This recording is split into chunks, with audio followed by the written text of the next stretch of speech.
The Mile High City. It's been great to us so far this week for an excellent national championship softball tournament field.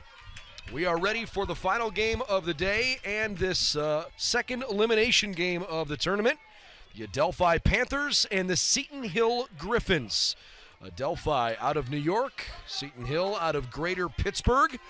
Both these two teams fighting for their lives here in Denver. Brendan Gulick and Leah Secondo with you. We get started with a swinging strike at 9:17 Eastern, 7:17 local time. Zira Schrader the batter. Morgan Ryan back in the center circle again for Seton Hill. Leah, this is a very accomplished pitcher, somebody that I think maybe didn't have her best stuff yesterday, but Seton Hill was certainly competitive in losing their game. I think they want Morgan to really carry them today. Right, the graduate student who spent, 4 years at Notre Dame. And I would agree with you. I don't think that her curve was moving the way it typically does, as well as that drop ball, but that's a great start to have. So Morgan Ryan strikes out Zira Schrader. One gone. Nicole McClendon, Alexis Bonach, and Jenna Osakowitz in the outfield. Grace Paredes, Nina Grandi, Brooklyn Fukushima, Morgan Toll around the diamond. Mackenzie Zhang is catching Schrader. I beg your pardon, catching Ryan. First pitch misses the zone there. Mario Calabrese has the plate. Trina Comerford down the first base line. Bill Gattuso umpiring down at third. This is Faith Camilleri, a sophomore batting .289. First baseman for the Panthers, and she bloops one for a base hit into right field. 1 on, 1 out for Alexa Sacraponte. Well, fighting off that pitch, she wasn't really happy about the call of the pitch previously before that, but motoring down that right field side, and with the way the sun is setting here tonight in Denver, it's going to be a challenge. It's funny, it was the right side of the infield tonight. Yeah, it was a sunny morning and then a cloudy afternoon. It was plenty comfortable, but a cloudy afternoon. And now all of a sudden, the clouds have dissipated a little bit, or at least moved eastward. And where the sun is setting over the third base dugout over the Rocky Mountains way off in the distance, you can see those long shadows stretching across the field. And for the next hour or so, it's probably going to be pretty tough. This is a ground ball from Sacraponte to Fukushima. She does not tag the runner. She gets the force out. Adelphi gets a bit lucky. They thought that, I should say the Griffins thought they had turned a double play. Coach Strong coming out to have absolutely. a conversation.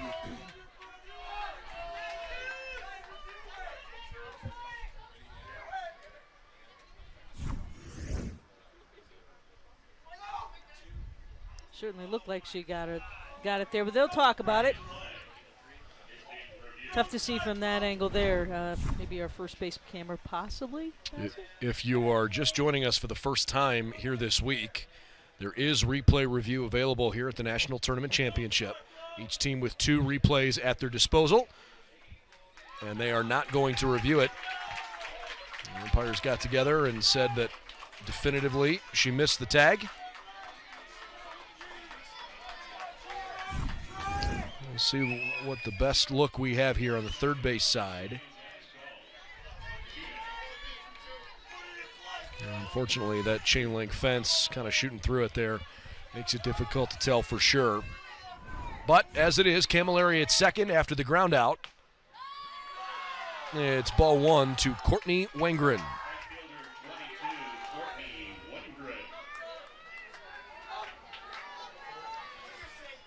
Runner in scoring position with 2 gone for the Panthers in the first.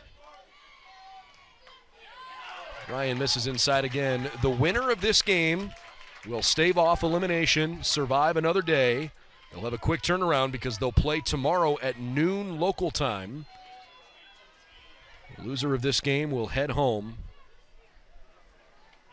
This one is chopped off the plate toward first base. Good defense. Toll and Fukushima work together. Cal State Dominguez Hills, the team lying waiting for the winner of this game. So a relatively routine top of the first. We've seen some fun things today. Headed to the bottom of the first here on NCAA.com.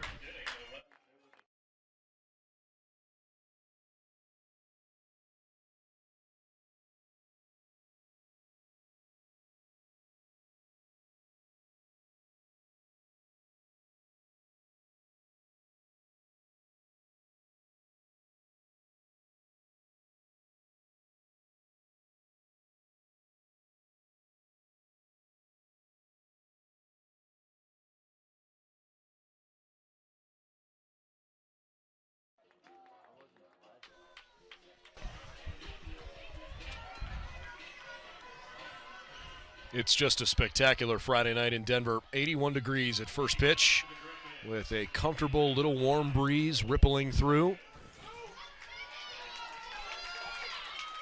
Seton Hill ready for their first at-bats of the night. We'll see what they've got in store as Nicole McClendon climbs in against a fabulous pitcher in Lindsay Hibbs.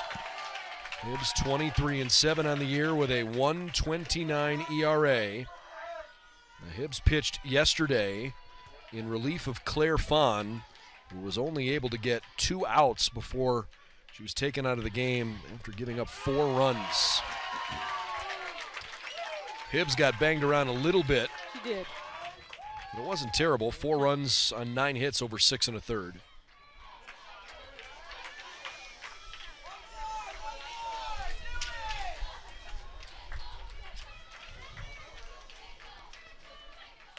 Big swing and miss for strike 3. She took so much off of that pitch.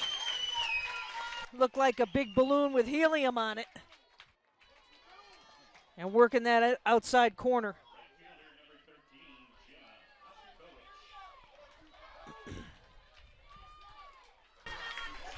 One gone for the All-American right fielder, Jenna Osakowicz. This young lady can hit and hit and hit.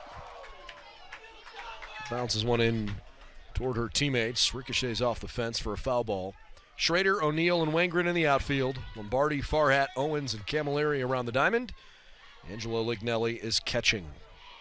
Jenna Osakowicz, 452 in her senior season. That's come down 5 points from yesterday. One of the top 15 batting averages in the country. She and Morgan Ryan both named All-Americans this year. Osakowicz occupying right field again today. 76 hits this season, 23 of them for extra bases. All back into the screen. So you got 2 pitchers today in Hibbs and Ryan, who've both had a boatload of success this year. There's a lot of reasons to think that Lindsay Hibbs might have a bit of an upper hand because her strikeout total is substantially higher. She's also thrown 54 more innings.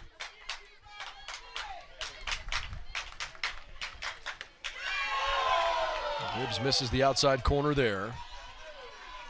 Why don't we focus more on Hibbs for a moment since Ryan is in the dugout. Since you saw her play yesterday, I mean, what do you like about her? Well, I like what I'm seeing right now because she is really mixing it up nicely and keeping these first 2 batters a little bit more off pace. Like she's working in her off-speed pitch. So the timing right here, right now, on this 2-2 with a lot of foul offs, the whole timing mechanism isn't working perfectly. And I don't recall Hibbs having that consistently last evening. Well, Adelphi certainly can hit, but man, oh man, has this team ridden a hot pitching staff this year. Osakowicz just wasting pitches nicely. I don't think it's unfair to say that their pitching staff is maybe not the sole reason, but it is certainly the bedrock for the reasons why they've made it to Denver this year.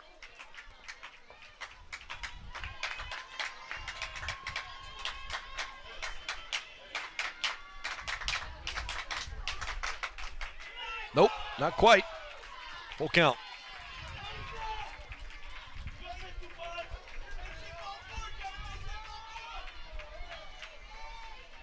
Panthers in the dugout trying to breathe some life into the defense.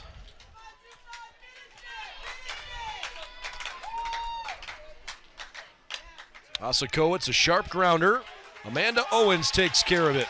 And Hibbs wins the marathon with the Griffins All-American outfielder.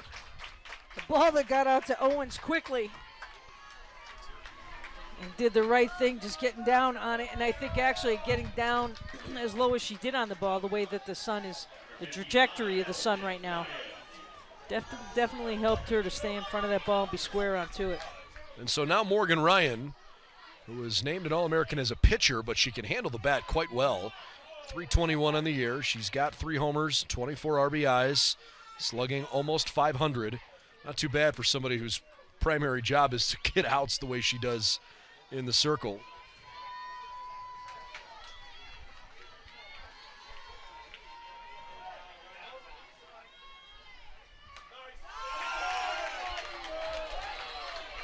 Wow. That wasn't gracious. That was not gracious at all.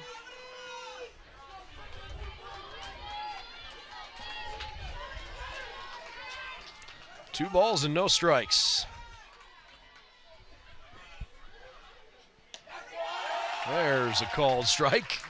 You know, I love the passion. I'm not sure who they are. Maybe we can find out somewhere along the way, but there are some passionate young men who are clearly Adelphi fans sitting right behind home plate. You can see them there in those teal or aqua-colored shirts. We promise you they're having some fun. Although I will say this, for as much fun as they're having, very gentlemanly, because there is a senior citizen who sat down or was looking for essentially two spots, and there was a place where there was one seat open, and one of those young men gave up his chair in that front row so that those two guys could sit down. That was awfully kind. 2-2.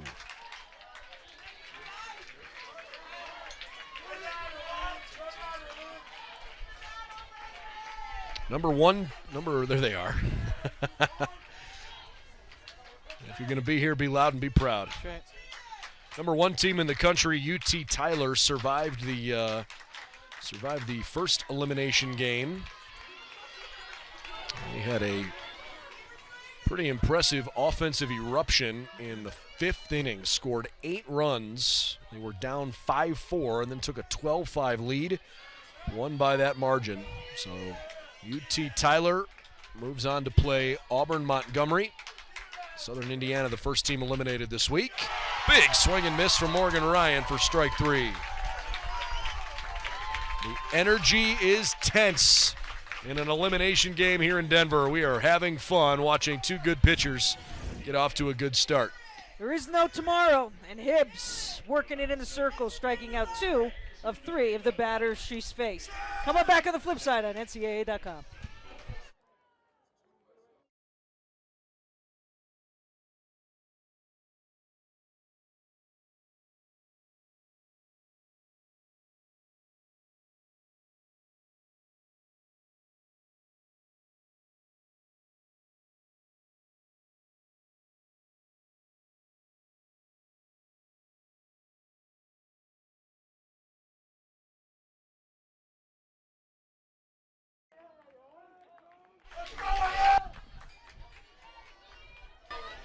All right, start the second inning. Morgan Ryan paints the black for a called strike.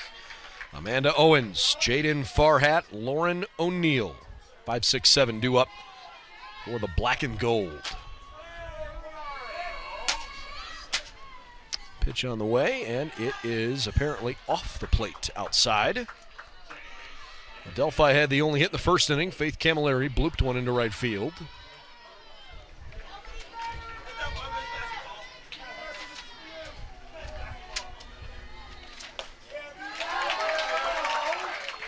Two and one.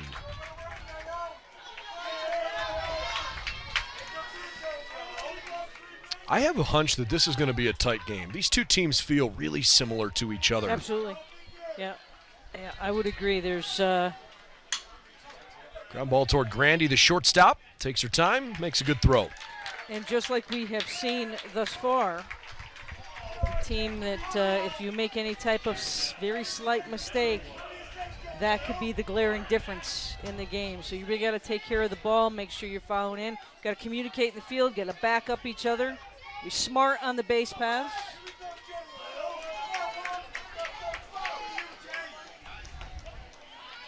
Bullseye, strike one. Farhat. Down in the count, 0-1.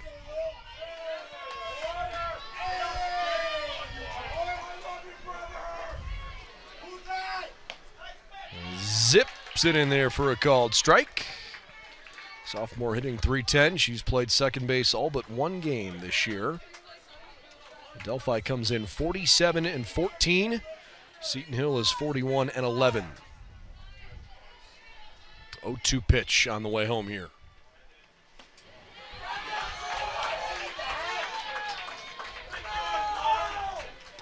You talked about defense and extra outs. I mean, I don't mean to single them out, but USI is the perfect example. Southern Indiana had a couple of costly errors yesterday. That one's fouled back, and 4 errors in the earlier elimination game. The 2 in the first inning immediately allowed runners to come home and score. The 2 in the second inning eventually allowed 1 earned run, but 7 of those 8 runs came before the errors. Just a matter of really running up the pitch count, and it's mentally debilitating. Obviously, you don't want to give away some extra outs to teams that can hit it. And Patriots can certainly do that. Don't count them out of coming out of the loser's bracket. It's a long run, but we've seen teams do it, that's for sure. Then all you got to do is get to Monday, and then strike 3 call. 2 out of 3. That's right. Farhat caught looking as Lauren O'Neill comes up now with 2 outs. Low outside on the corner, and freezing up Farhat. Nice job. Nice job by Zhang to work it back in just a hair. Leave it out there. O'Neill is at the plate. And she cuts over the top of it for strike 1. Yeah, we talk about the timing. Timing coming out on that slap hit. And O'Neill did not look comfortable at all.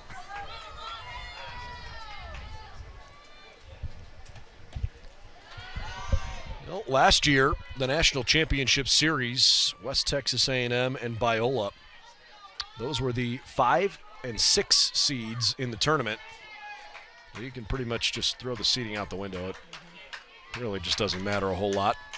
But Adelphi was seeded second for what that's worth. Seton Hill the 6th seed this week.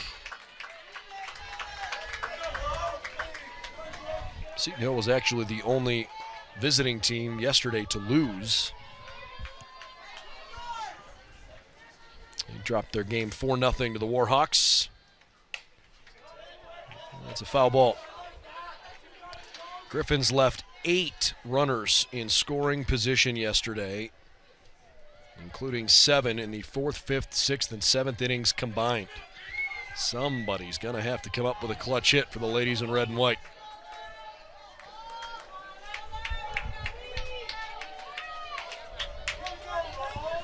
In the meantime, the Panthers would love to play from out front. Lauren O'Neill takes down low. Good job by O'Neill. That would have been difficult for her to connect on anyways, but really good job not biting on it. And I like Morgan Ryan's thought process there, just trying to jam her. Jam her inside. Another foul ball. It feels like both of these teams offensively are respecting the opposing pitcher so much that they're just trying to get bat on ball and see what happens. Seen a lot of long at-bats here in the beginning of this game. And we're in the top of the 2nd inning. This game's 20 minutes old with only 1 base hit. Feels like there's been, I don't know, enough foul balls to accumulate for almost 50% of the total pitches. O'Neill's having quite a long at-bat here.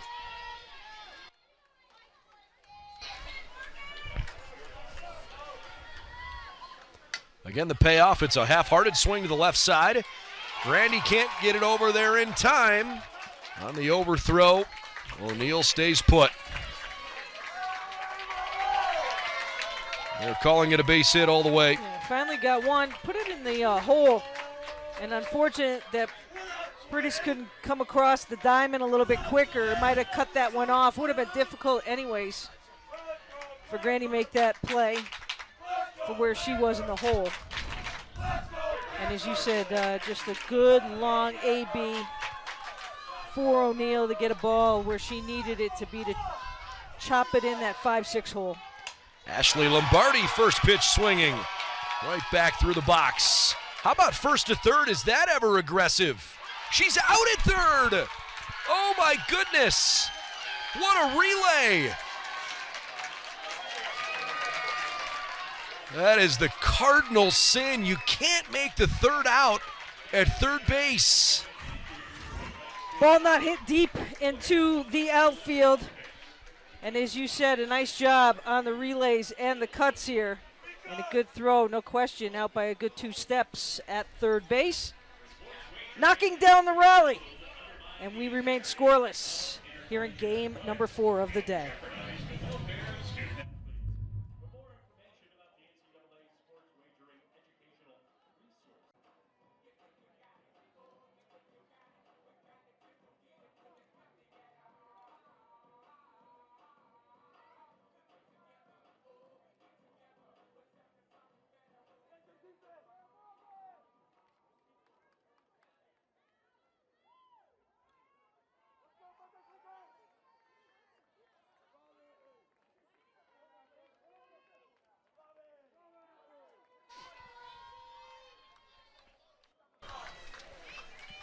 Denver, Colorado site for the 3rd year in a row of this year's national championship tournament. This is our 2nd elimination game in a row, 2nd of the week, 8th game of the week. And pretty much from here on out, your season is largely on the line after everybody played that first game yesterday. Fouled back into the screen. Morgan Toll, Brooklyn Fukushima, and Brooke Cleland due up here. Adelphi appears to have Claire Fahn getting hot in the bullpen. Not sure if that's because they think Lindsay Hibbs has a short leash here, or if Fahn just wants to be ready if necessary. I think it's a little bit of 2 things. I think we're going to be working back around here in the 3rd inning. That first look to that 2nd look, and if the Griffins bats show that they've made the adjustment, the leash is going to be really short on Hibbs tonight. High fly ball, not deep. Schrader grabbed it. 4 up, 4 down. Morgan Toll is erased, and now Brooklyn Fukushima.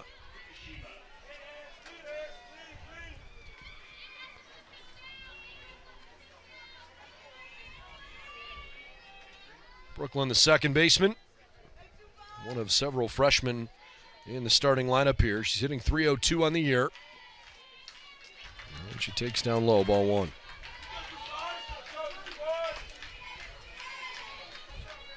Outfield straight away and pretty shallow. They're challenging Fukushima to hit it over their heads. Fukushima fouled out, had a sac bunt, and had a single yesterday. She cuts through that one.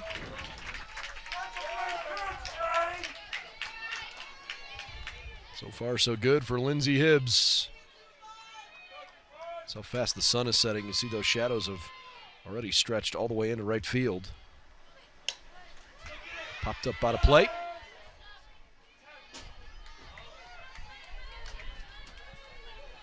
Only 2 games on the docket tomorrow. They will both be elimination games.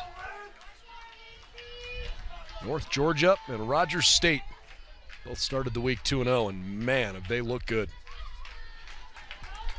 Rewarded for the first time in this championship as the tournament committee voted to extend the D2 championships an extra day. So a day off tomorrow for Rogers State and North Georgia. Fouled on the left field line. I think that's a smart decision, not just to reward the teams, but also to give a little more flexibility to the committee and to build in some cushion for the weather. Last couple years, had some crummy weather. In fact, 2 of the last 3 years, we've had to extend a day anyways. Wow, that pitch just missed inside. And a couple of national championship games played on the day after Memorial Day because weather pushed it.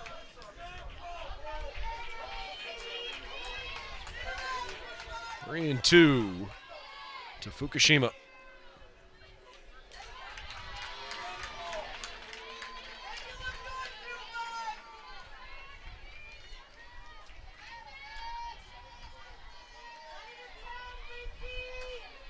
Griffins haven't been a Division II school for very long, but they're finding some success. It's their first trip here to the national championships. Right through the wickets. Base hit. Hibbs lucky to get her ankles out of the way. Yeah, absolutely. Reaction time had to be quick on that one as Fukushima kept fighting it off, fighting it off. This one went up just a little bit in the zone. Fukushima ripping it right back through the middle.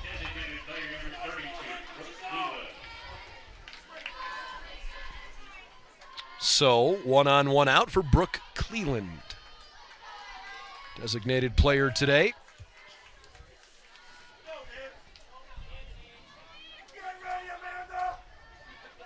Cleveland 276 this year. Been pretty productive. 35 RBIs. Tied for the team lead.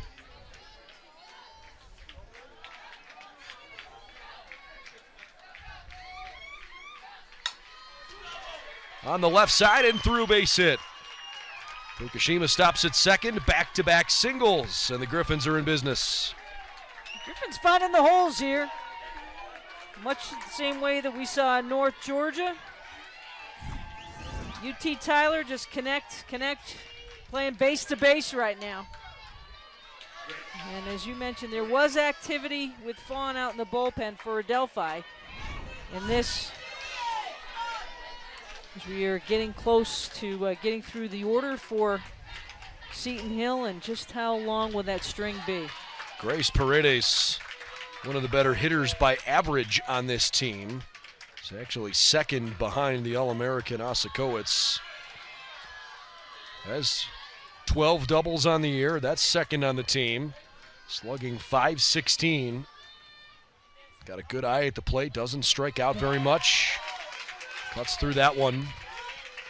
Paredes going to try to do something special here for the Griffins with 2 on and 1 out.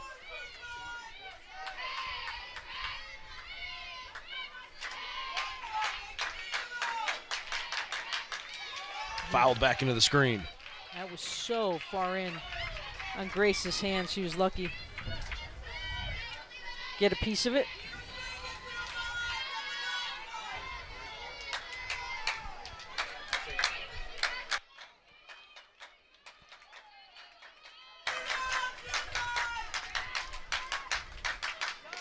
Way outside on the 0-2. Now up in the count 0-2, get runners on first and second, and she really took a lot out of it. Good waste. But trying to tempt the fate. Tipped it in and out of the glove.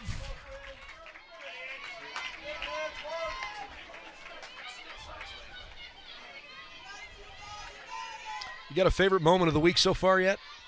That was a couple. I think the home run off the scoreboard last game was pretty. We've had some great defensive plays, some really solid defensive plays as well.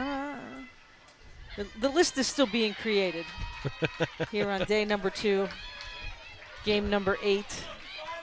Tatum Goff hit that 3-run homer last elimination game, down 5-4. Puts her team up 7-5. They added 5 more after that. That sure was fun. 1-2 is a hard ground ball to second base. Owens tags her and gets the out at first. The Panthers were in a real pickle, but they turn an inning-ending 4-3 double play. No score after 2 as Owens and Camilleri get it done. Solid defense. You got to hold on the play. And Owens with the 2-hand tag and count it for 3. Punched out. Panthers coming to the plate.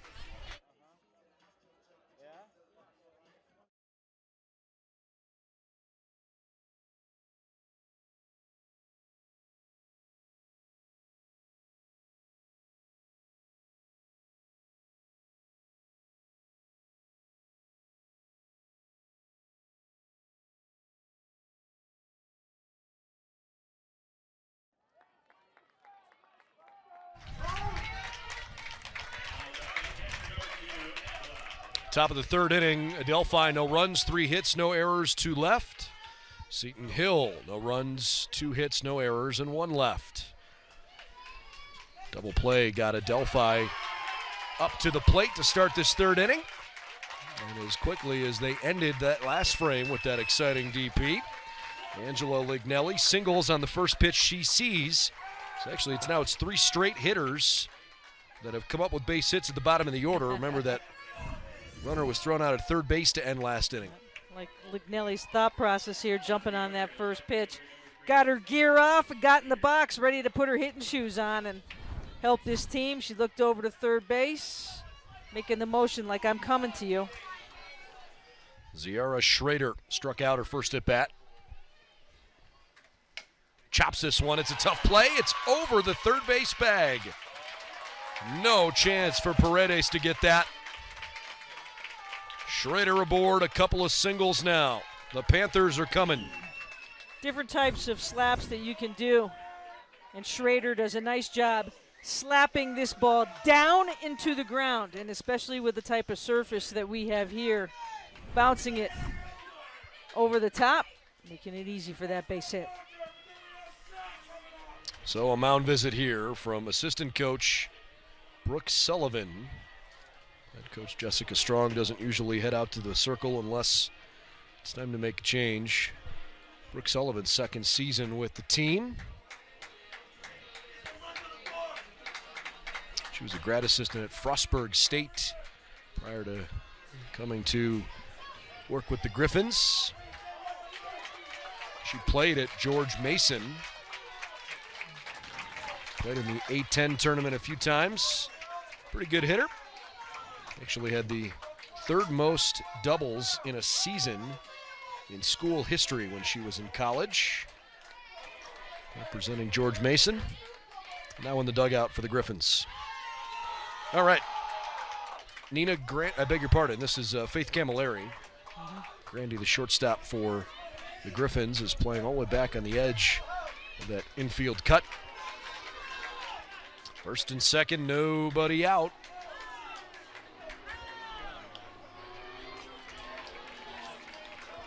Well, Adelphi, with their 11th batter of the game here, and 5 of the first 10 have singles. Only a couple of those have left the infield. It's not like Ryan is getting knocked around here. On the edge, 1 and 2. Putting in those safe holes, playing base to base. Being smart with the contact hitting. Camilleri is giving some steps here. Camilleri had the first of those singles in her first at bat. Dropped it inside the right field line as she fouls that one off. Schrader can seriously run. Anything hit to the outfield, if it's in the gap, she's going to score. Lignelli, decent runner at second base, but you would think she would score on just about anything hit to the outfield anyways. Big swing and miss for strike 3. Good pitch by Morgan Ryan when she really needed it. 3rd strikeout. Ryan reeled back, went up in the zone, climbed it up, sent chasing. No chance at all to catch up with that one. Alexa Sacripante grounded out last time up. Pops this one up. That's easy. Infield fly rule called. Paredes didn't need to catch it. And just like that, there's 2 outs, but if you're Adelphi, who else would you rather have at the plate than Courtney Wengren?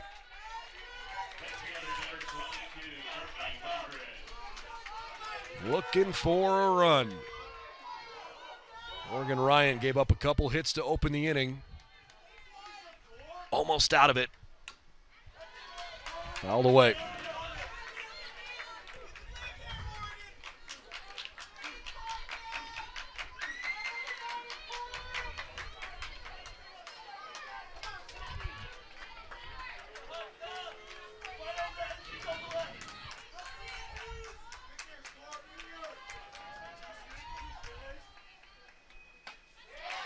Good pitch.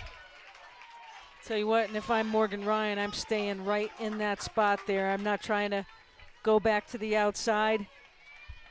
Keep it low and inside between the knees and the waist. Oh, way upstairs. Yeah, got away from her. Zhang fortunate to catch that. Zhang smiling too. Okay, that's enough.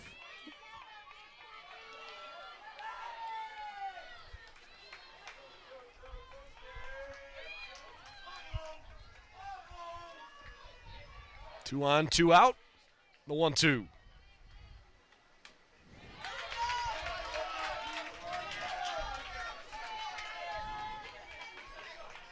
What's it going to take for this Griffins team to get out of the inning? They have leaned on some special performances through this NCAA tournament, winning their first 5 games before dropping yesterday's 4-0 decision.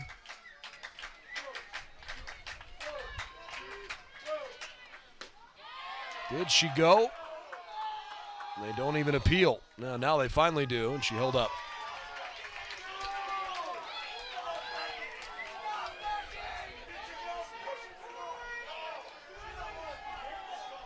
Deuce is wild. 2 on, 2 out, 2-2 pitch. No score, top of 3. Swing and a miss. Ryan gets a second strikeout. And how about Morgan Ryan getting out of that inning? No runs, 2 hits, no errors, and 2 runners left on base. Middle of the 3rd, Adelphi and Seton Hill still scoreless.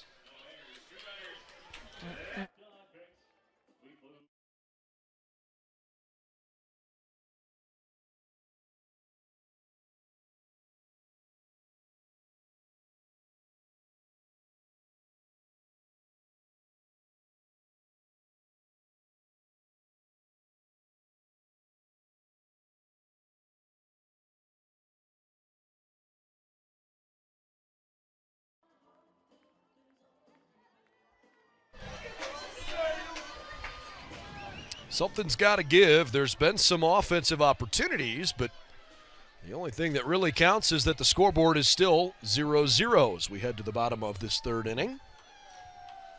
Nina Grandy will lead things off.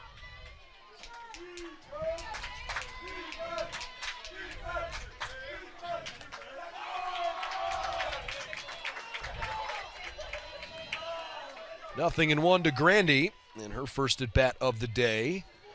Sophomore shortstop, the only one in the lineup that's not swinging a great bat this year. But she gets a big base hit here. How about that? You helped that out. Came in hitting 189, but she's done a good job as the team's everyday shortstop, and she hits a nice base hit right back through the middle of the box. Yeah, you know, and it's tournaments and championships like these, Brendan, that I think sometimes this is where players shine their light for their following year. This is bonus softball, right? And nice job there to kind of fight that ball off and try to make things happen. Got to get on top of it. Popping the bunt up in the air is not a good idea. All right, so Mackenzie Zhang at the plate. And the Griffins, at least at the first pitch, acting as though they're trying to manufacture a run. Hard to blame them for having that mentality. This time they bunt it, and it's a good one back to the circle. Hibbs throws out Zhang, but sacrifice complete.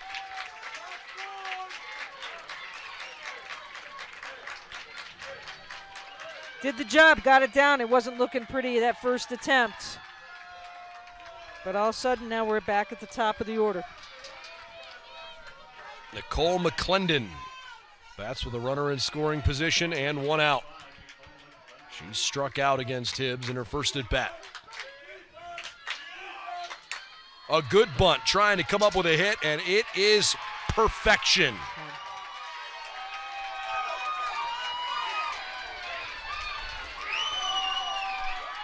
Runners on the corners. That ball, too, died in a long way. for Lombardi to come on that play. I'm really surprised she wasn't charging a little bit sooner on that, especially with just one out and a great opportunity here with first and third. Jessica Strong having a conversation with the Griffins. They still haven't scored yet as part of this national championship tournament.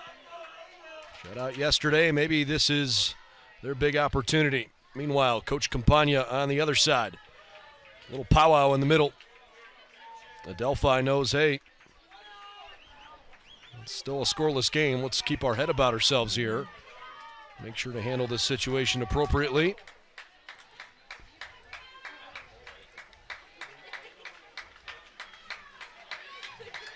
Hey, by the way, congratulations to the coaching staff at Adelphi.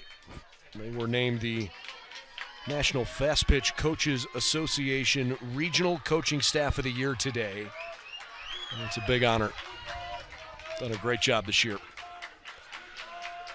Seton Hill's got a chance. Asakowitz, their best hitter, shoots one to deep center. Asakowitz delivers. They're going to try to score another. This is ultra aggressive, and it works. 2 runs are home. Asakowitz a double, and she goes to third on the throw.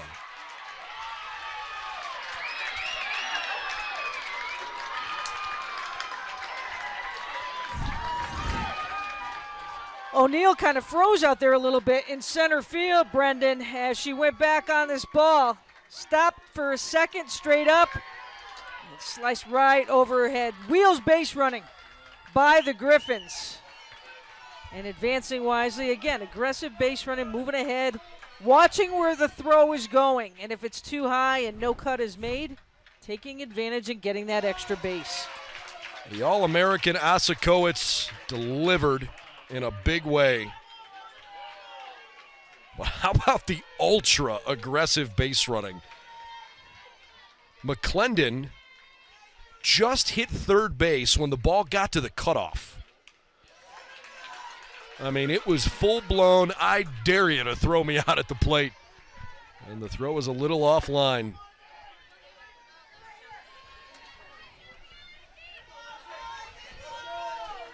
Nothing in 2 to Morgan Ryan. Can she help her own cause here? She sure can. Roasts one into the gap in left center.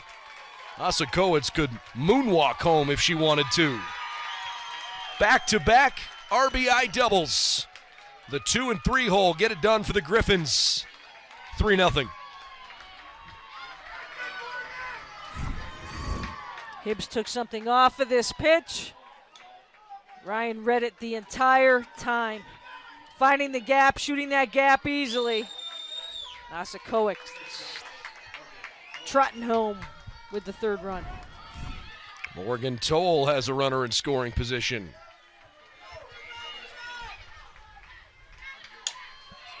This ball's hit pretty darn well. O'Neal is on the track and makes the catch. It's the second out of the inning. Morgan Ryan stays at second. It was probably the right decision. Already seen one final out of an inning committed at third base. The Griffins don't want to kill their own rally. Nope. Fukushima now. Pops it up. Shallow center. O'Neal in and makes the sketch. Couple of flyouts to center end the inning, but not before the Griffins come up with a little clutch hitting. Finally, it took them a while, but Seton Hill delivers. Asakowitz and Ryan make it 3-0.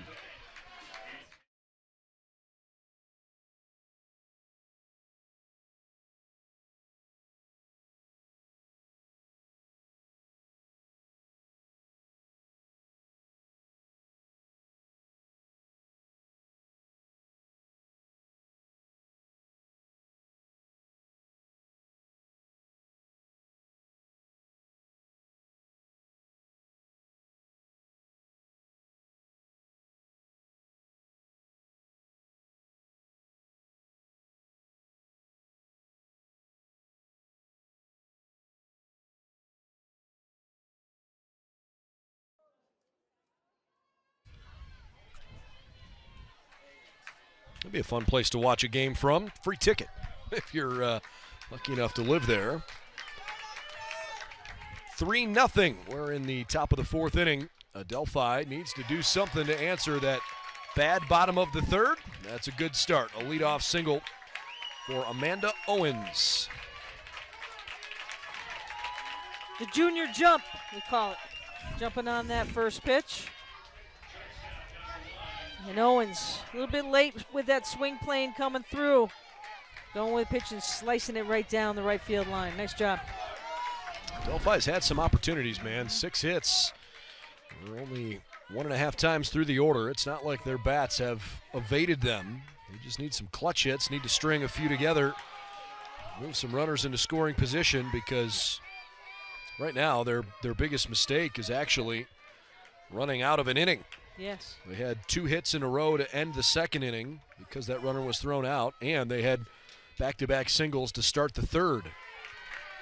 But Morgan Ryan got out of that jam without even getting a runner over to third base. A couple strikeouts and an infield fly pop out in between those two. 2-0 to Jaden Farhat.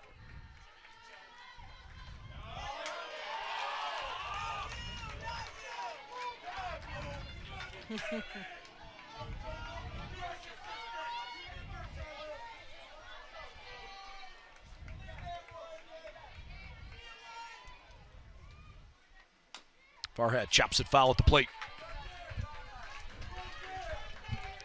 Just a reminder, the winner of this game will play tomorrow at 12 noon local time, 2 o'clock Eastern time, so it's a quick turnaround.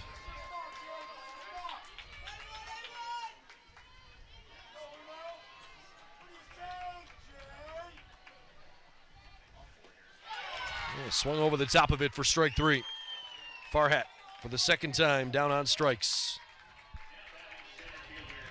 Here comes Lauren O'Neill, who had the hit and that unfortunate out at third base we've referenced a couple times. Winner of this game will play Cal State Dominguez Hills, champions out of the West region and from the CCAA. They did not have a season a year ago. That conference chose not to play because of the pandemic. I know they were disappointed and frustrated and frankly even angry that they didn't have that season, because most other conferences chose to play last year. But it's made this run to Denver that much more special for the Toros. And while they lost today, their win yesterday over the number 1 team in the country, UT Tyler, that opened some eyes for sure. Ball and a strike to O'Neill.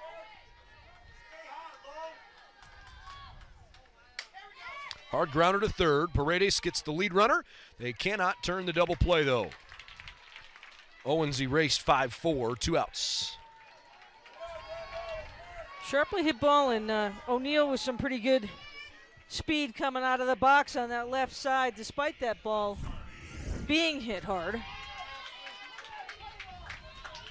One hopper doing a good job just throwing it right to the bag for that sure out. So Ashley Lombardi stands in. Had a single center field last time up. Pounds this one down the right field line, foul.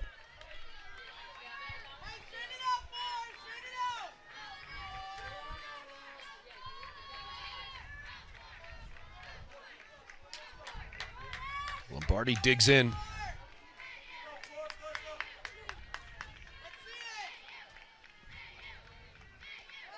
Too low.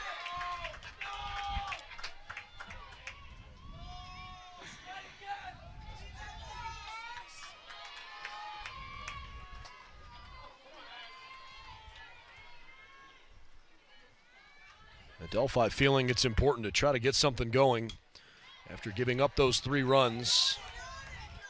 When you're only playing a 7-inning game, it just feels like time crunches a little bit. All of a sudden, you're in the 4th inning, and you think, "Wait a second." I've only had 1 at bat right now. Yeah. And again, you hit it on the head there. Adelphi kind of ran themselves out of that inning. Chopper to third. It's a fair ball. Ashley Lombardi thrown out across the diamond. That'll do it in the top of the fourth. Leadoff single, but nothing really comes of it. We are halfway home with the Seton Hill Griffins leading in this elimination game 3-0.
Griffin fans a little less nervous right now because they're winning 3-0, but in the first elimination game of the day, we saw a team lose that was winning not long prior to them being eliminated. So you just never know. No.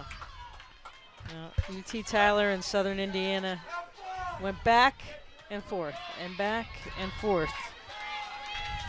And the best of it was Tyler's 8 runs in the 5th inning, and there would be no response from the Screaming Eagles as while they had 10 hits in the game, they just couldn't string enough down the stretch to continue on here at the 2020 championship. Brooke Cleland singled last time up, 1 for 1. Ball and a strike.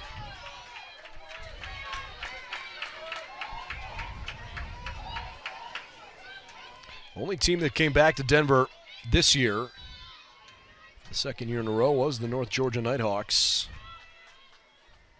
Not a great, wow, great change of pace. It was not a particularly good year last year for North Georgia. They had a lot of talent but couldn't put it together. They have certainly played well here in their first 2 wins. Nice. That one's in the dirt. They'll have to complete the putout. Cleveland a victim.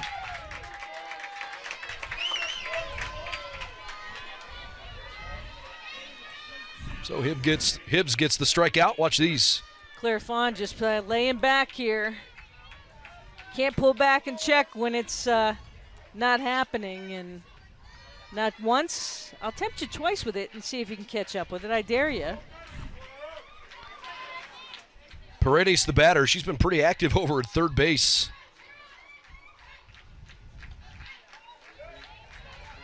Lays off one out of the zone. Anyways, North Georgia's the only team that's here back-to-back years. And they have performed well. Rogers State in their first trip to the National Championship Tournament. They've opened some serious eyeballs. It's through the middle, base hit. Just out of Farhat's reach.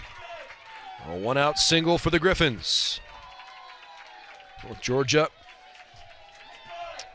and Rogers State are the 2 teams that won the winners bracket games earlier today. We're going to get a pinch runner, it looks like, here.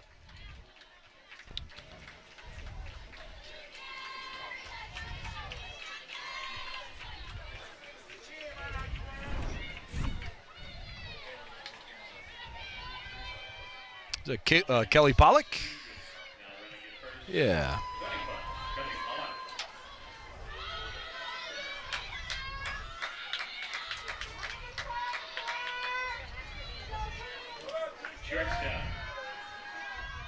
So Nina Grandy now. Runner at first with 1 out. Grandy off the pitcher's glove. This is going to work out nicely. It won't become a double play. Oh, wow. They get her at second. on the 1-6-4 put out, but that could have been a tailor-made double play ball if Hibbs didn't touch it. Absolutely. And boy, it ended up being a lot closer at second base because of that. And Claire Fawn unable to get that ball.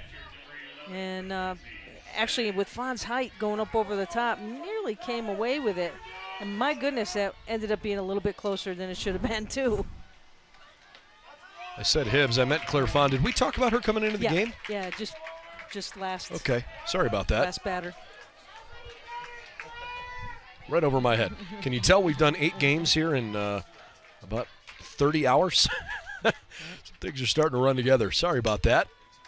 This one is hit towards second, and it becomes an easy 6 unassisted putout. All right, so 4 innings complete. It's 3-0. Seton Hill leads. Adelphi certainly had some chances with 6 hits. But right now it's still 3-0. We go to the 5th.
Morgan Ryan's been pretty good so far here today.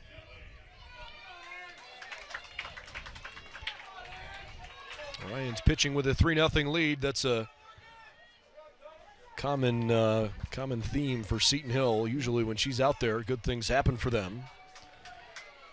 She's coming in with an 18-3 record, 1.23 ERA. The defense has made a couple good plays behind her that certainly have helped. Yeah, sure has with those. Nothing really flashy, just letting the defense handle things, but not overpowering with the 4 strikeouts on the game thus far. On the ground to second base. Nicely done by Fukushima. Angela Lignelli is out number 1. I mentioned Morgan Ryan's had a good day. Here's a few of her highlights. Yeah. Strikeout each of the first 2 innings, getting out of jams, and then in the third, strikeout to end the inning as things were getting a little dicey and rearing back, and here we sit now in the 5th. Both of our elimination games have been pretty competitive. Certainly what you hope for. Obviously the first elimination game got out of hand late, but that was nip and tuck all game. I mean, back and forth. A couple of lead changes, a couple of ties. Some crooked numbers on the scoreboard were fun to watch unfold until that snowman. 8 runs at the bottom of the 5th inning. It could have been worse. Believe it or not, it was a base running blunder that ended that half inning. 1-1 to Schrader downstairs. Schrader 1 for 2 with a single and a strikeout. No extra base hits for this Adelphi team here tonight yet.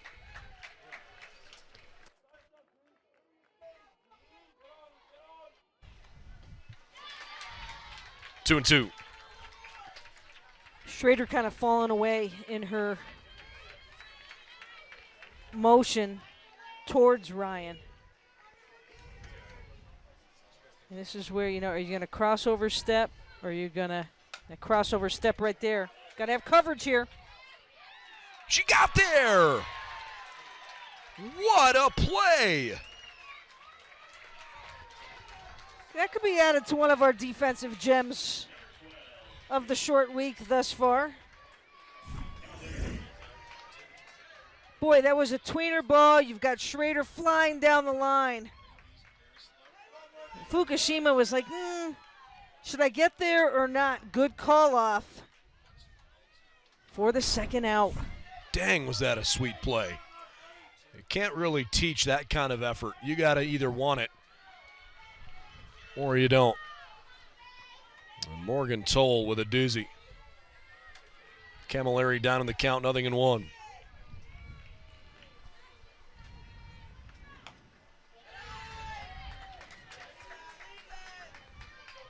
Adelphi's had a base hit in every inning. Camilleri going to try to string this one along further. 1 for 2 with a hit.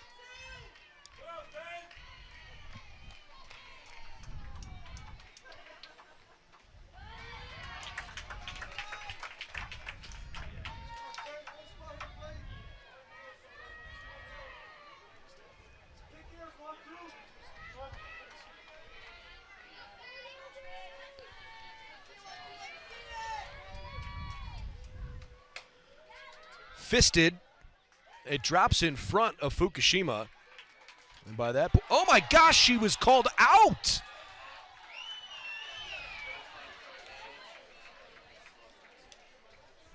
Coach Campagna coming over. Let's take a look at the replay here. Did she miss the base? I mean, what happened there? I think it all started coming out of the box. Wow, difficult to see from that angle. It certainly looked like she was in.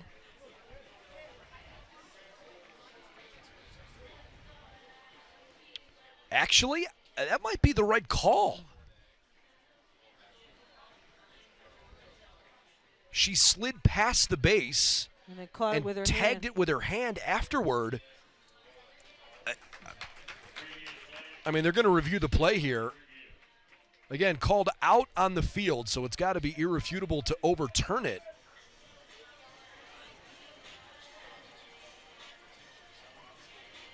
I don't know. It's really close. Either way, I mean, that's a mistake you can't make. No.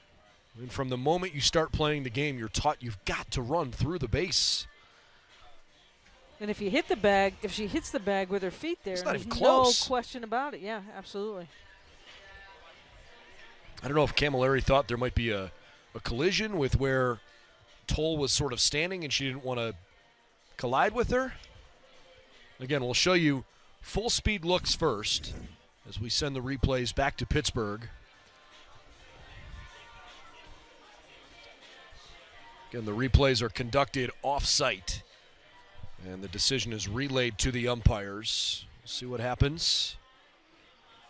Got to be irrefutable evidence. And she's rolled safe at first. Wow. All right, well, I mean, she obviously beat the throw to the bag, Absolutely. but couldn't have made that a whole lot tighter. Camilleri picks up the infield hit. The reality, though, that we haven't even addressed, Fukushima's got to come in and try to make that catch rather than playing the ball on the hop. Absolutely. And I think there was a little confusion there between Fukushima and Grandy. It's on your side of the diamond, though. You got to go get it, Fukushima. Yep. Especially considering Grandy was there to help her. Yep. I mean, you got to be a little more aggressive than that defensively. Yep. So additional life for Adelphi. What can they do with it? Part of their order here, Sacriponte.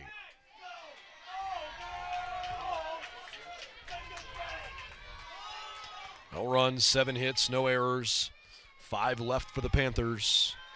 3 runs, 7 hits, no errors. 3 left for the Griffins.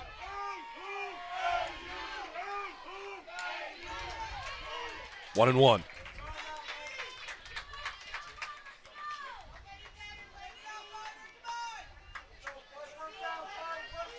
I'm looking for somebody in this game that shows a killer instinct, somebody that wants to be in the center of the action with the game and consequently your season and national championship hopes hanging in the balance. And while we've certainly seen a few good plays here and there, and obviously Jenna Osakowicz, their All-American outfielder at Seton Hill, had the big double. That certainly was a good play. There's a critical point of the game right now for both teams to either start or stop momentum as you're looking at it from both sides. Who wants it more? Sacraponte cracks it into the gap, base hit. She answers the call. Camilleri is wheeling and dealing her way to home plate. She scores out at third, but the run counts. The run came across before Sacraponte was thrown out. So it is 3-1 in the middle of the fifth. It's an RBI double for Sacraponte as Camilleri comes around to score the first run for Adelphi. All right, middle of the fifth on NCAA.com.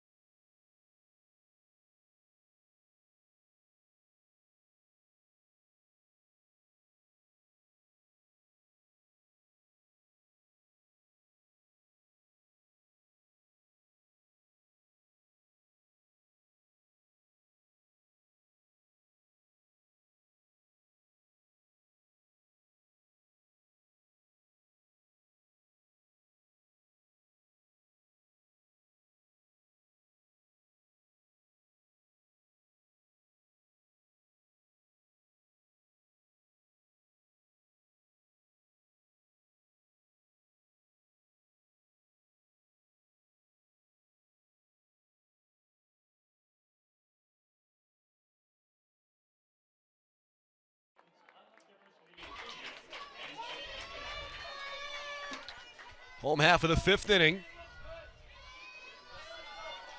It's a 3-1 ball game.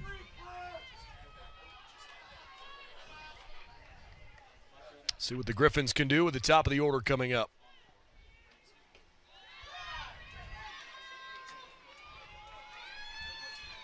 Nicole McClendon, Jenna Osakowitz, and Morgan Ryan all got it done for the team back in the third. Claire Fond up and away.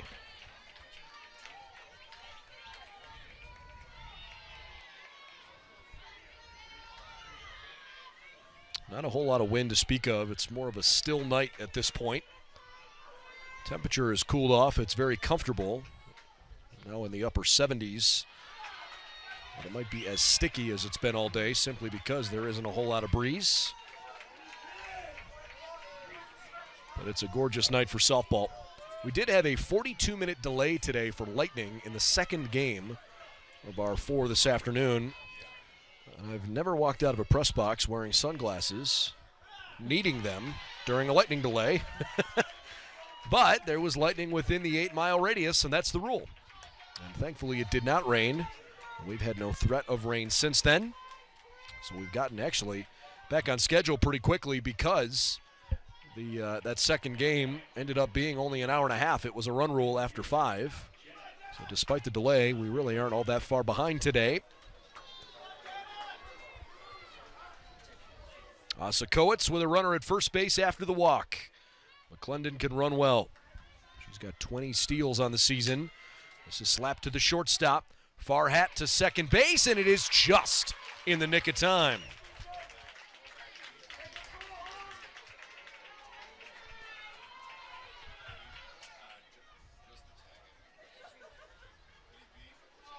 Well, looks like Jessica Strong and company want that challenged. Hard to tell from that angle. That basically confirms that it's a close play for us.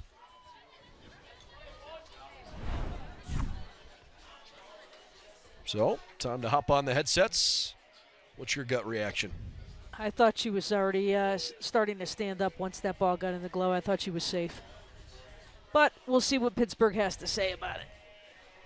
Tough to see, as you said, that angle from the first base camera isn't conclusive enough to overturn the call right now. No, but hopefully we'll have a good look here from that high home shot or again, from down the third base line. Yeah, if there isn't an angle there, they have to stay with the call that's made. So just, that's one of the things that unfortunately kind of roll with this piece of scenario. All right, time to take a full speed look for you first. Actually, we'll look at it afterwards. The umpires have already made the choice, and she is safe at second.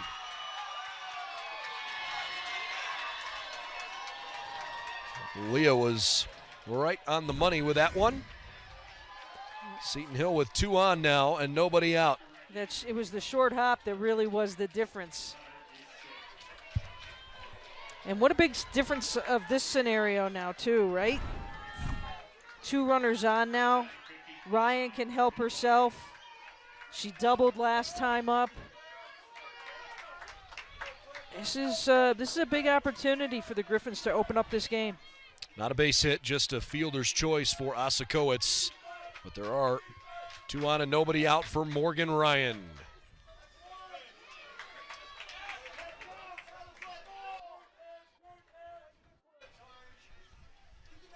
Ryan is actually going to switch bats.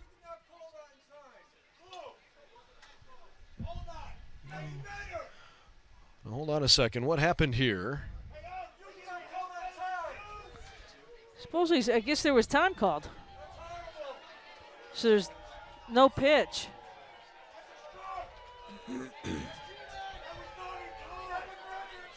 Coach Campagno went out to the first base umpire.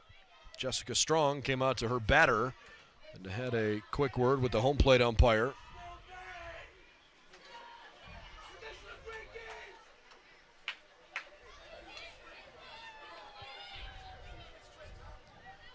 First and second, nobody out. Morgan Ryan at the plate. She went back and actually changed bats.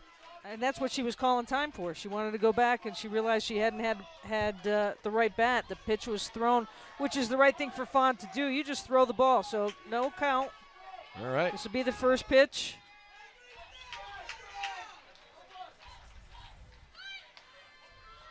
That's a called strike. Runner breaks for third, and she's toast. Wait a second, did they call obstruction? They sure did. Wow! McClendon was a dead duck at third base. Coach Campagna's racing out of the first base dugout. I mean, she was absolutely out at the base. But if she wasn't given a chance to slide in,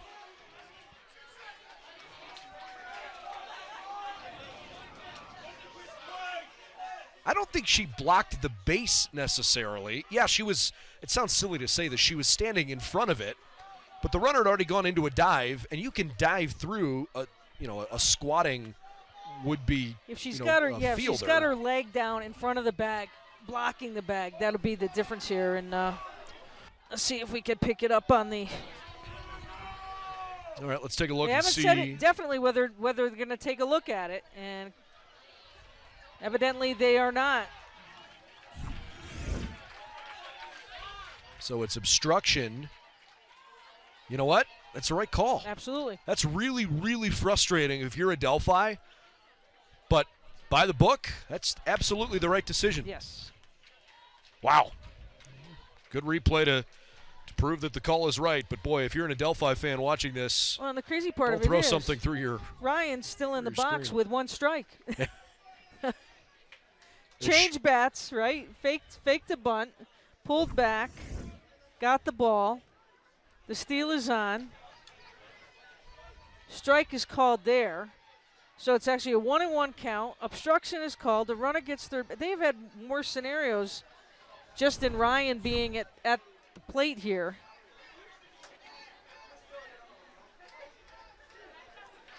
Yeah, again, I understand the frustration from the Panthers' perspective there for sure. But you can't totally block the base. So it'll be 1-1 when we get back to resume action. Actually, I think it's 0-1, right? No, there was a ball, and then that was called the strike. Yeah, right, I knew that was called the strike on but that. But they haven't changed it up on the board there. Because the first one was no pitch. Okay. Because she was changing bats. Well, the umpire says no balls and one strike. The count is 0-1. The umpire just signaled 0-1. 0-1. Oh. Yeah, after she changed bats, that was the first pitch. That one misses below the zone. Now it's 1-1. Seton Hill. And there's no outs. Nobody out. And they've got 2 runners in scoring position thanks to a walk, a safe on a fielder's choice thanks to an overturned out call at second base, and a double steal. bouncing through the left side, base hit. McClendon scores. Osakowitz stops at third. 4-0 Griffins. Morgan Ryan, her second RBI.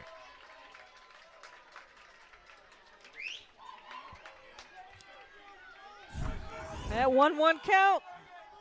Chops it through on a ball that Fawn let up on it a little bit here. And the problem, there's somebody with a flash, a camera with a flash behind the home plate area, and that was the reason for the delay, and the umpire's coming in now talking about that. We're going to have a change of runners out at first base.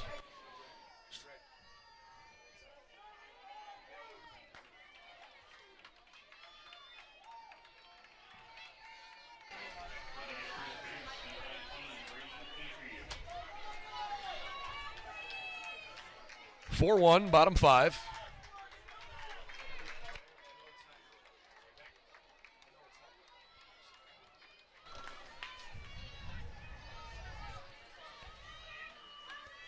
First pitch home to Morgan Toll, down low for a ball and a stolen base for Morgan Ryan.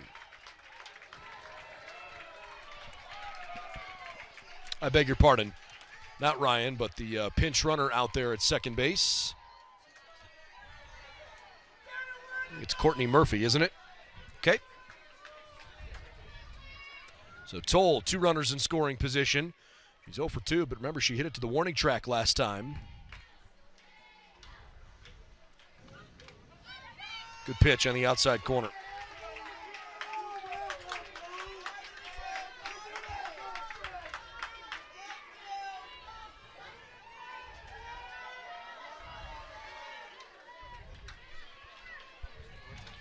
Infield in for Adelphi here, trying to cut down these 2 runs. A chopper over the circle. It's in no man's land. 5-1 Griffins on a perfectly placed bouncing ball single from Toll.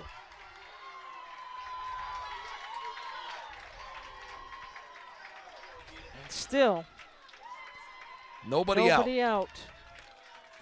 They're just playing base to base to base right now. And Fawn is not pitching bad.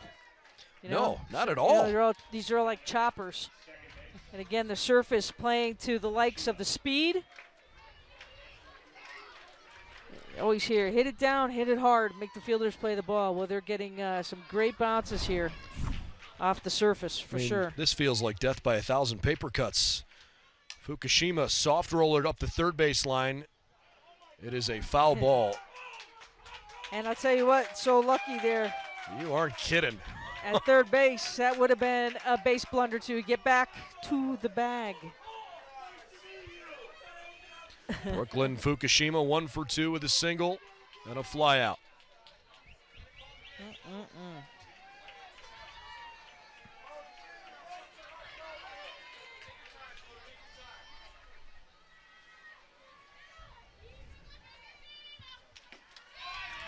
Nothing in 2.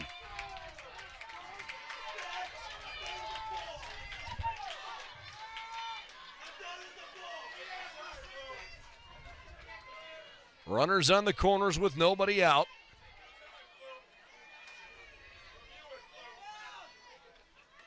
Strike 3. Throw down to second base is cut off. They at least have some productive value out of that at bat with a stolen base, but Fukushima's down for the first out of the inning.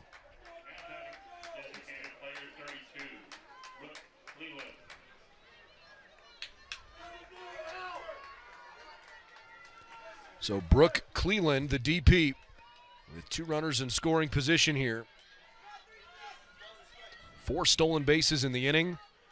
An obstruction call that took away an out. Caught by the shortstop. What a job by Farhat to time that jump perfectly. Good defense. Yeah, to go the opposite side into the hole was Farhat. Had stepped in, was shading a little bit closer towards second base. Nice leap and a grab. Trying to pick off 2. This is Paredes. 5-1 Seton Hill. It's in the dirt. Good job to keep that ball in front.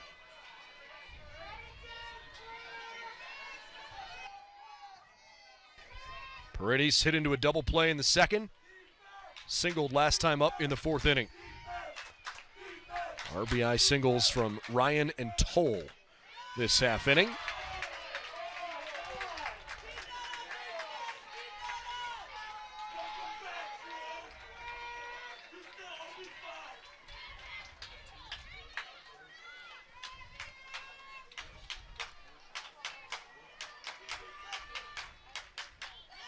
Chased it in the dirt.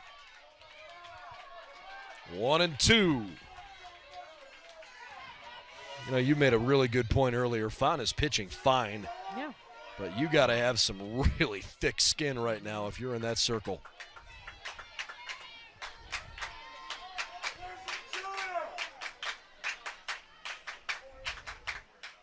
Paredes almost took off Morgan Ryan's head, or rather Courtney Murphy's head. Let's try that again.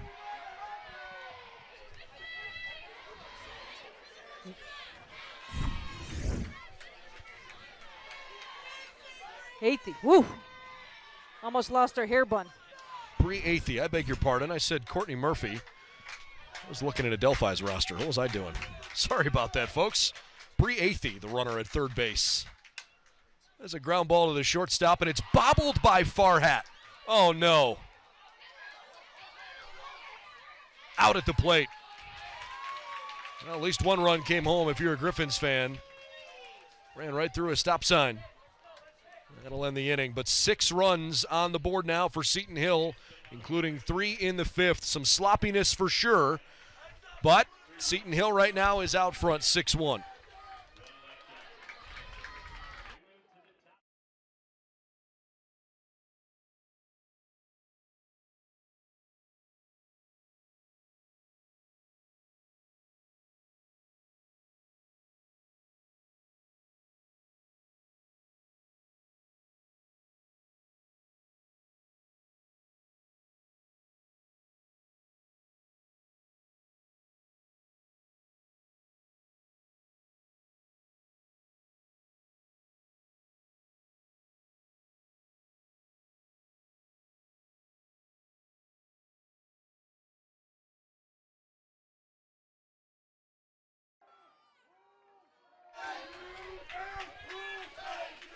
All right, 6-1 as we go to the 6th, and Adelphi is in a tight spot. They've got to get the offense strung together. They've got 8 base hits, Leah, but not enough right now. No, and, you know, they've been aggressive at the plate. The last 2 innings, the first batters have jumped on that first pitch and made pretty good contact, but got one that last inning, ran themselves out of 2 innings. As we are quickly winding down to just 2 more opportunities, including this one. Sunset off in the distance, leaving that gorgeous glow in the sky. 1 run, 8 hits, 1 error, and 5 runners left on base for the Panthers. 6 runs, 9 hits, and an error. And a total of 4 left for Seton Hill. Much better today for Seton Hill after leaving 8 runners all in scoring position yesterday in that shutout loss. At least they feel like they've got it going a bit with the 6-1 score. Not over yet, though. Adelphi fighting for their tournament lives. A ground ball to second base. Fukushima makes the putout. Courtney Wengren retired. Wengren showing some good speed and some good focus there by Fukushima at second base to stay in and stick with that ball. Here's Amanda Owens, 1 for 2 with a single and a ground out. Just below the strike zone, 1-0. Some of the chirpiness from the fans has died off a little bit.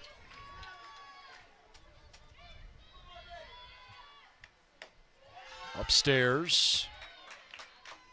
2 balls, no strikes. Well, there were a couple of calls that went against Adelphi that I think were the right call when we looked at them on replay. Yeah. But as a fan, that doesn't make you feel any better No. about it. This ball is floated toward the second baseman. Fukushima makes the catch, and there's 2 outs. It's pretty easy to get emotional in the moment. That's what we love about being fans, right? Yep. Yep, for Adelphi sure. traveled well, and we want to see the Panthers play well. They just had a couple tough breaks that last 5th inning. Jaden Farhat, 0 for 2 with a couple strikeouts. We've got to keep the lights off in the press box here. I couldn't read my scorebook particularly well. By candlelight. Yeah, We're going back to the yeah. 1800s now. One is chopped off the plate, foul ball. 0-2. The working press boxes didn't pay their utility bill.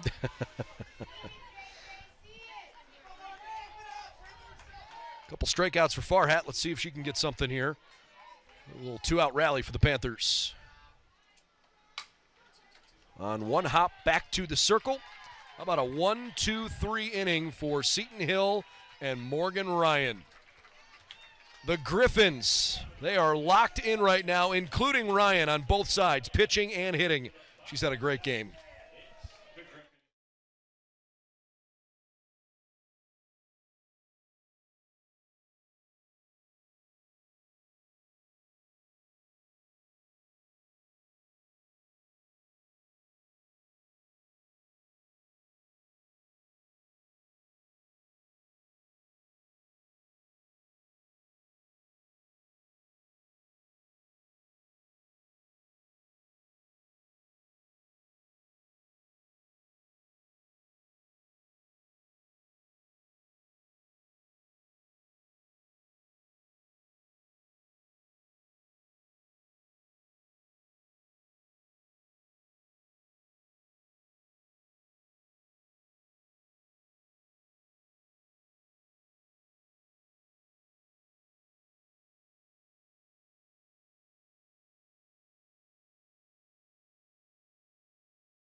Bottom of the 6th inning, 6-1 Seton Hill. First pitch misses outside, a little low and away. 1 ball, no strikes. The Griffins have 3 more outs to play with offensively to try to pad the lead. And then all they need to do is get 3 outs defensively, and they will survive an elimination game. Adelphi with their season on the line. Again, this is, as a staff, one of the best in the country. Strikeout to walk ratio and whip. Their earned run average is fantastic. The Panthers have pitched the lights out this year. They've had a frustrating couple of games here in Denver. And unless something magical happens, Leah, it's going to be a short stay. Yeah. And they'll look back on a couple innings in this game where you think you're fast, you think you're speedy, but at this level you can't run yourself on balls that are in front of you out of innings. Leadoff walk issued to Nina Grandy.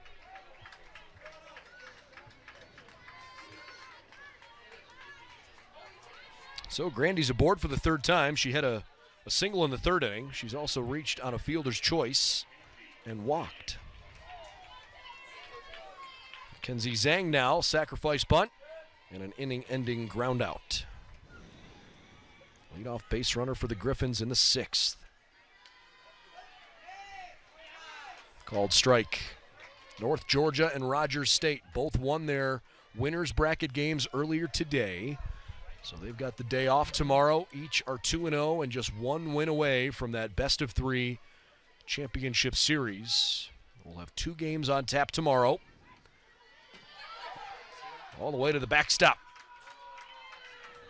A wild pitch sends Grandy to second.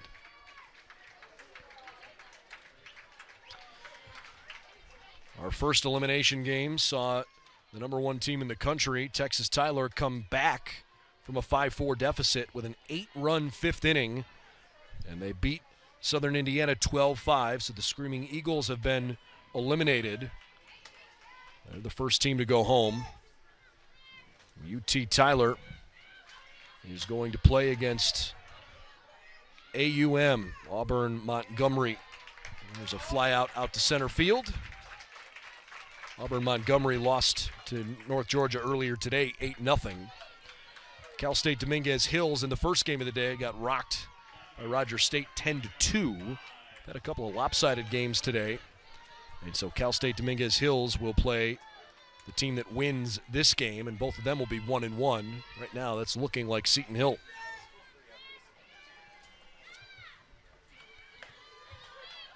On the upper inside corner, strike to Nicole McClendon.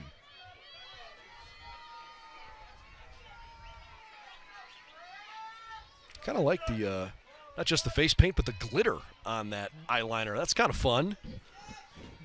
McClendon with her fourth at bat. She's got a bunt single, a walk, and a strikeout. She scored twice. Fouls that one off her foot.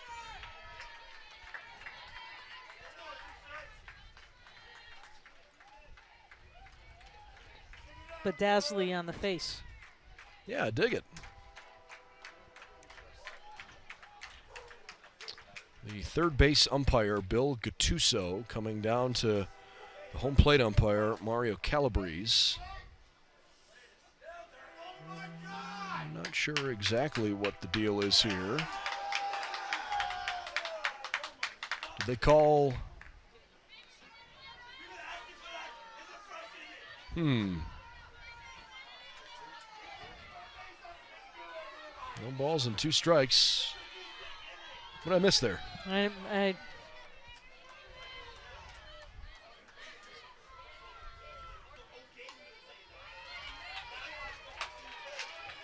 It's 0-2. I genuinely have no idea what happened there. No. Strangest thing, nothing's changed. No illegal pitch. We carry on. 0-2. McClendon the hitter. And she rolls it off the pitcher's glove. Farhat makes the throw over anyways, but it's late. Safe at first. That's a single. Grandy goes to third.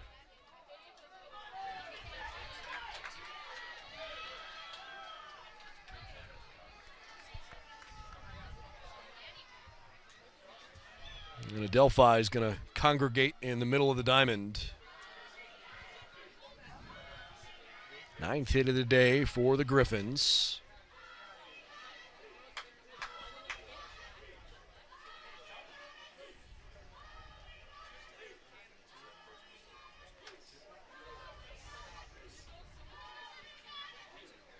In the meantime, it looks like Lindsey Hibbs is heading back down to the bullpen to loosen up again, I guess, just in case. I'm not sure. Infielders are going to put on a play. It's kind of funny to me that they choose to put on a play that way, even though they all just gathered in the middle of the field with nobody, no prying eyes or wandering ears. All right, first and third, 1 out. And the batter is the All-American Jenna Osakowicz, whose big 2-run double in the third inning puts Seton Hill on the board first. Corners in, middle back. Osakowicz bluffed like she'd bunt. They snap through to third. Seton Hill is just pressing the issue over and over and over. Another stolen base. Osakowicz now will go to the opposite side of the plate.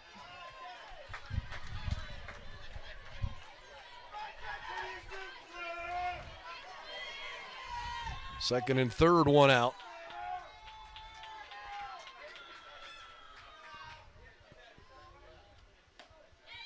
Good pitch. Vaughn evens things up.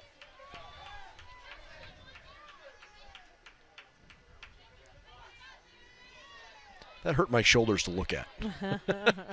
I mean, I can do that and just, release it, but to do that and hold it there? 1 ball, 1 strike. That one misses the zone. Now it's 2 balls and a strike.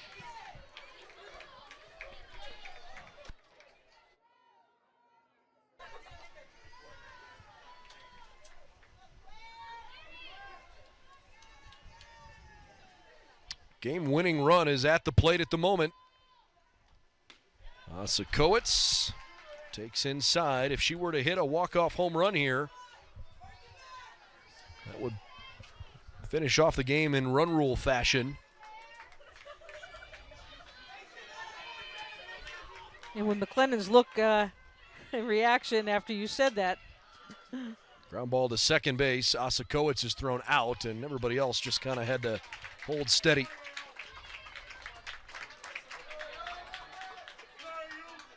So there's 2 outs now. Morgan Ryan.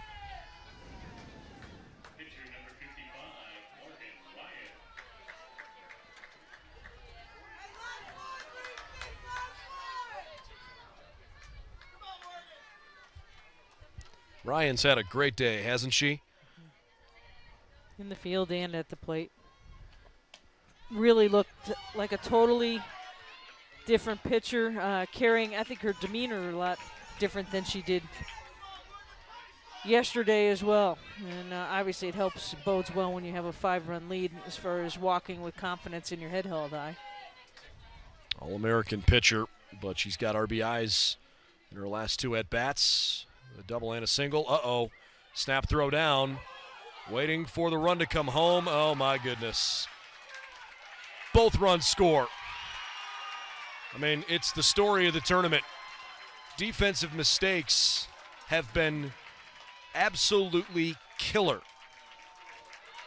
It was a great job by Lignelli to throw down, and they had Seton Hill dead to rights. Exactly.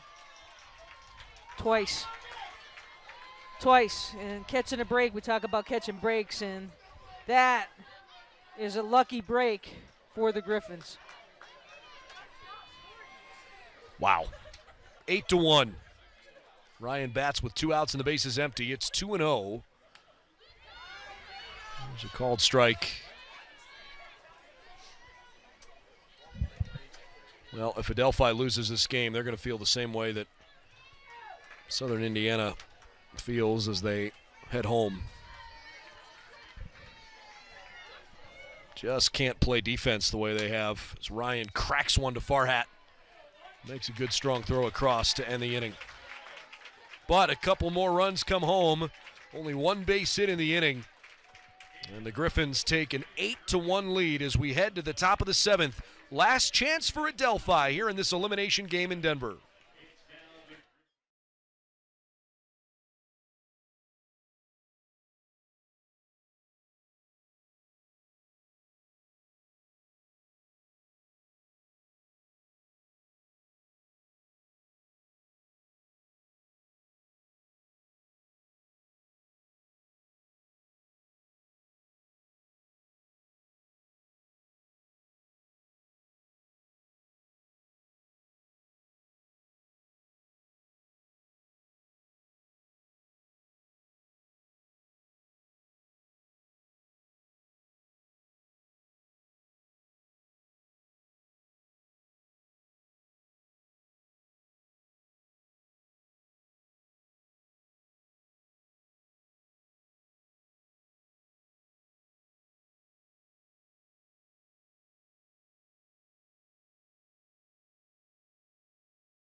Adelphi University with 1 more opportunity.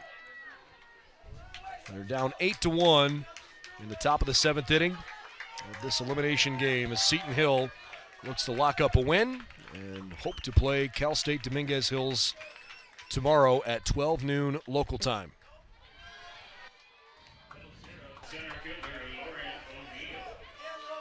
Lauren O'Neill, Ashley Lombardi, Angela Lignelli, the scheduled hitters for the Panthers.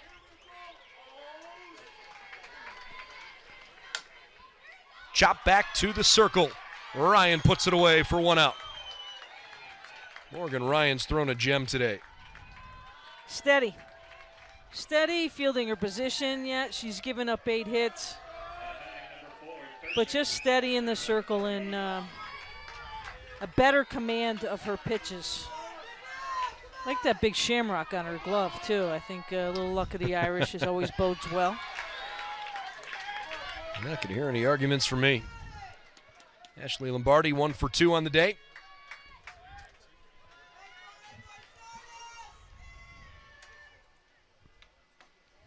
Inside it, missed the zone. Panthers have only scored 1 run. It came on Alexa Sacripante's RBI double in the 5th inning, but the Panthers have run themselves out of an inning twice, making the final out at third base. This one is rolled towards short. 2 outs. Grandy made it across in time.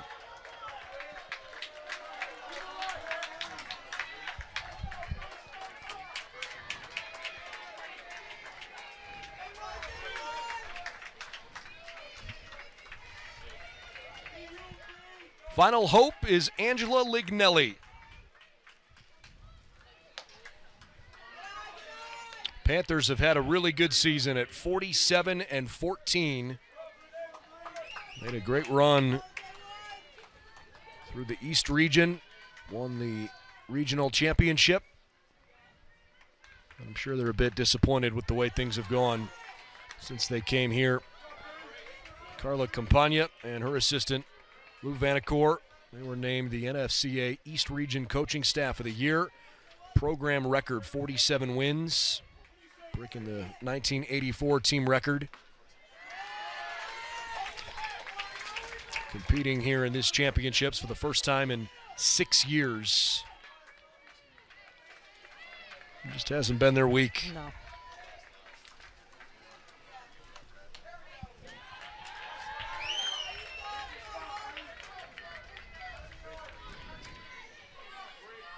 Three balls and a strike to Lignelli, 1 for 2 with a single. Rolled toward the first baseman, Morgan Toll steps on the bag herself, and Seton Hill survives an elimination game.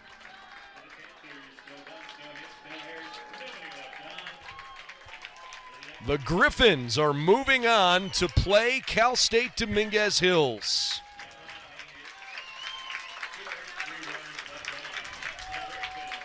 Fans for both schools stand up and cheer as Adelphi comes out of the dugout for the final time. Meet at home plate.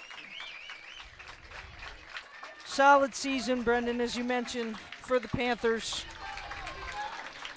as they close out their time here at the D2 National Championship. Final line score, Adelphi, 1 run, 8 hits, 2 errors, 5 left. 8 runs, 10 hits, no errors, and 4 runners left on base for the Seton Hill Griffins. Winning pitcher, Morgan Ryan, and she was really impressive today in her complete game effort. Morgan Ryan, 7 innings, 1 run, 8 hits, did not walk a batter, struck out 5, and retired the last 6 in a row. Really good work for Morgan Ryan. She goes to 19-3. The losing pitcher is Lindsey Hibbs. 3 innings. She gave up 3 runs on 6 hits with 2 strikeouts and no walks. Hibbs falls to 23-8. No save. Time of the game, 1 hour and 46 minutes. So Seton Hill, 42-11. They're moving on to play tomorrow at noon against Cal State Dominguez Hills. Adelphi wraps up their season at 47-15. Big thank you to our entire production crew for this great day of softball in Denver. Appreciate you having us, and we'll be back with you at noon local time tomorrow for the first of 2 elimination games. Along with Leah Secondo, I'm Brendan Gulick. Can't wait to see you here back on NCAA.com for Day 3, the 2022 championship.